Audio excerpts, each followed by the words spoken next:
Gold, trusted gold buyers. మీరు తాకట్టు పెట్టిన బంగారాన్ని విడిపించి ఈ రోజు ఉన్న మార్కెట్ ధరకు కొనబడను. హాయ్ హలో నమస్తే, welcome back to iDream media. ఈరోజు మనతో ఉన్నారు హైకోర్టు అడ్వకేట్, అలాగే ఇమిగ్రేషన్ కన్సల్టెంట్ అయిన H1B వీసా కన్సల్ట్ సంబంధించిన పూర్తి వివరాలు ఇవ్వడానికి పృథ్వీ గారు ఉన్నారు. సార్తో మాట్లాడదాం. Hi sir. Hi Virat. Sir, current situation of NRI, అమెరికాలో ఉన్న ఎన్ఆర్ఐ సిచ్యువేషన్ ఎలా ఉందంటే అమెరికాలో ఉండలేరు, ఇటు ఇండియా రాలేరు అన్న విధంగా ఉంది. ఎందుకంటారు? అసలు ఏం జరుగుతుంది అక్కడ రైట్ నౌ? ఇప్పుడు అమెరికాలో ఉండేవాళ్ళు పర్మనెంట్ రెసిడెన్సీ కానీ, అక్కడ ఉండేటువంటి రెసిడెన్సీస్, అక్కడ ఉండేటువంటి గ్రీన్ కార్డ్ హోల్డర్స్ కానీ, అక్కడ సిటిజన్షిప్ గురించి కానీ మనం పెద్ద వరి అవ్వాల్సిన అవసరం లేదు. వాళ్ళకి ఆల్రెడీ సెటిల్డ్ దేర్. అక్కడ వాళ్ళని ఏమీ టచ్ చేసేటువంటి ఆస్కారం ఉండదు. మనకి ప్రాబ్లం వల్ల ఎవరికి వస్తుందంటే H1B వీసా మీద వెళ్ళిన వాళ్ళ దగ్గర వస్తే ప్రాబ్లం. H1B వీసా వాళ్ళు వెళ్ళే వాళ్ళకి, అక్కడ ఆల్రెడీ ఉన్న వాళ్ళకి ప్రాబ్లం వస్తుంది. ట్రంప్ ఉద్దేశం ఏంటంటే ముందు అక్కడ ఉండేటువంటి ఎంప్లాయీస్కి, H1B వీసా ఎంప్లాయీస్కి శాలరీలు పెంచేస్తాడు ఫస్ట్. అంటే ఉన్నటువంటి $1,20,000 పర్ యానం US డాలర్స్లో వచ్చేటువంటి ఎంప్లాయీస్ ఎవరైతే ఉన్నారో వాళ్ళకి ఒక్కసారి శాలరీ పెంచేస్తాడు. అంటే $1,20,000 నుంచి $1,40,000, $1,50,000 చేస్తాడు. తన ఉద్దేశం ఏంటంటే ఈ $150,000 జీతం శాలరీ తీసుకోగలిగినటువంటి వాళ్ళు మాత్రమే అక్కడ ఉండాలి. ఓకే. మిగతా వాళ్ళు with in short term they have to వాళ్ళు పెట్టి బేడా సర్దుకుని ఇండియాకి వెళ్ళిపోవటమే. ఇక్కడి నుంచి వెళ్ళేవాళ్ళు కూడా ఆ $150,000 రిక్వైర్మెంట్ ఉన్న వాళ్ళు మాత్రమే అక్కడికి వెళ్ళాలి. అంటే మనకి వీసాస్లో, H1B వీసాస్లో వెళ్ళేవాళ్ళు 2 రకాలు ఉంటారు విరాట్. ఒకళ్ళు ఏంటంటే కంపెనీ స్పాన్సర్ ఉంటాడు. అంటే ఏదో కంపెనీ, అతను ఎక్కడో పని చేస్తున్నాడు, ఆల్రెడీ తన ఒక కంపెనీలో పనిచేస్తున్నాడు అనుకుందాం. వాడిని అక్కడికి పిలుచుకెళ్ళేటువంటి ప్రాసెస్, అంటే కంపెనీ టు కంపెనీ తీసుకెళ్ళేటప్పుడు వాడి యొక్క రిక్వైర్మెంట్ ఉండేటప్పుడు తీసుకెళ్లే వాళ్ళకి పెద్ద ఇబ్బంది ఉండదు. కన్సల్టెంట్స్ ద్వారా వెళ్ళేటువంటి వాళ్ళు ఉంటారు. కన్సల్టెంట్ ద్వారా ఏంటంటే ఆల్రెడీ అక్కడ ఎవడో ఎంప్లాయ్మెంట్ నిన్ను పిలుస్తారు, నువ్వు ఫేక్ ఎక్స్పీరియన్స్లు పెట్టుకో, లేకపోతే ఏదో పెట్టుకో, ఏదో రకంగా అక్కడికి వెళ్ళిపో అనే వాళ్ళకి మాత్రం ఇది గడ్డుకాలం. ఆల్రెడీ అక్కడ ఈ 2 రకాలుగా వెళ్ళే వాళ్ళు, వెళ్ళిపోయిన వాళ్ళు ఉంటారు కదా అక్కడ, వాళ్ళకి నీ ఇందాక చెప్పాను చూసారా, మీకు ఈ పారామీటర్స్లో $1,20,000 శాలరీ ఏదైతే ఉందో, US డాలర్స్ శాలరీ ఏదైతే ఉందో, ఆ శాలరీ కన్నా తక్కువ ఉన్న వాళ్ళు you better drop from the country అని చెప్పేసి ఒక 2 months టైం ఇస్తాడు. ఆ 2 months టైం దేనికి ఇస్తాడు? Search for a new job. వాడికి సర్చ్ చేసినా సరే వాడికి అక్కడ రావాల్సిన $1,20,000 శాలరీ తోటి ఉండేటువంటి ప్రమాణాలతో ఉండేటువంటి కంపెనీలో జాయిన్ అవ్వాలి. Otherwise you have to come back to India. Nothing, అక్కడ ఎంప్లాయీ ఎవరంటే it's nothing A contract labour. ఇక్కడ నుంచి కాంట్రాక్ట్లో అక్కడికి వెళ్తాడు. 6 months to 2 years కాంట్రాక్ట్లో వెళ్తాడు. వెళ్ళిన తర్వాత రెగ్యులరైజ్ అవ్వడు. అంటే వాడు అక్కడ ఉండేటువంటి what we call green card కానీ, అక్కడ రెసిడెన్సీ పర్మిషన్ కానీ రాదు వాళ్ళకి. వాళ్ళు ఇంకా గాల్లోనే ఉంటారు. అసలు రెసిడెన్సీ పర్మిషన్ రావాల్సిన వాళ్ళు ఇంకా 60 లక్షల మంది ఉన్నారట అక్కడ. ఇంకా 60 లక్షల మంది ఉన్నారు.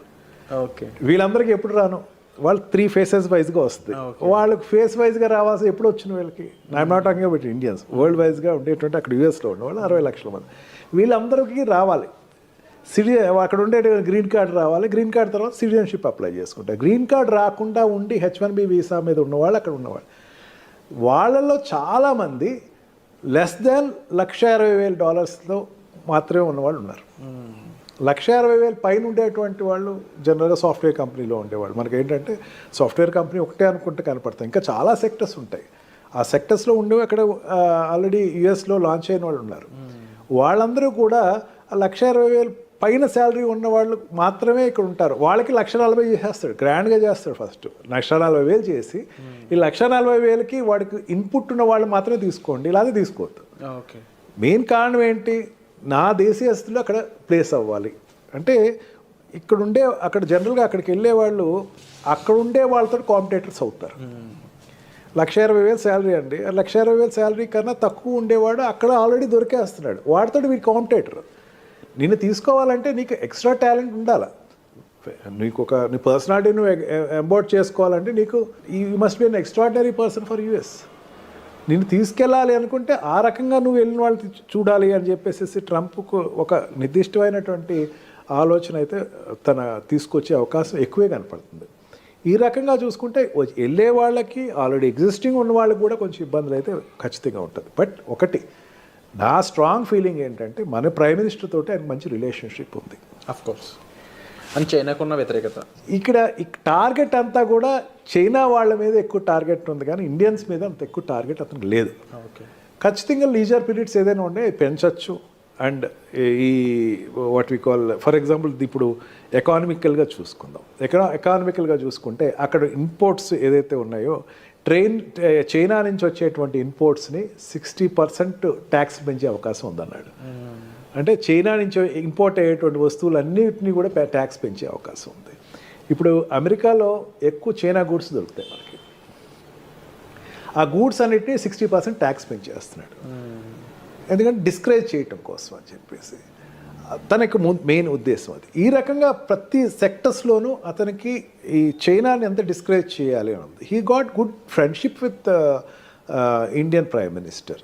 ఇండియన్ తోటి మంచి రిలేషన్స్ అయితే ఉన్నాయి. మెయిన్ ఏంటంటే చాలామంది అనుకుంటూ ఏంటంటే ఇండియాకి చాలామంది H1B వీసాలో ఇండియాకి వచ్చేస్తారు, లేకపోతే ఇండియా వాళ్ళు చాలా ఎఫెక్ట్ అవుతారు. కానీ మరి నాకు స్ట్రాంగ్ నమ్మకం ఏంటంటే ఇండియాతోటి రిలేషన్స్ ఎస్టాబ్లిష్ అయితేనే తనకి చైనాతోటి పోటీ పడవచ్చు. అంటే ఈ సౌత్ ఏషియన్ ఏరియాలో చైనాతోటి పోటీ పడే పెద్ద కంట్రీ ఇండియాయే కనపడుతుంది. ఇది ఇప్పుడు కాదు, ఫస్ట్ టర్మ్లో కూడా అదే అతను ఎక్స్పోజ్ అయ్యాడు.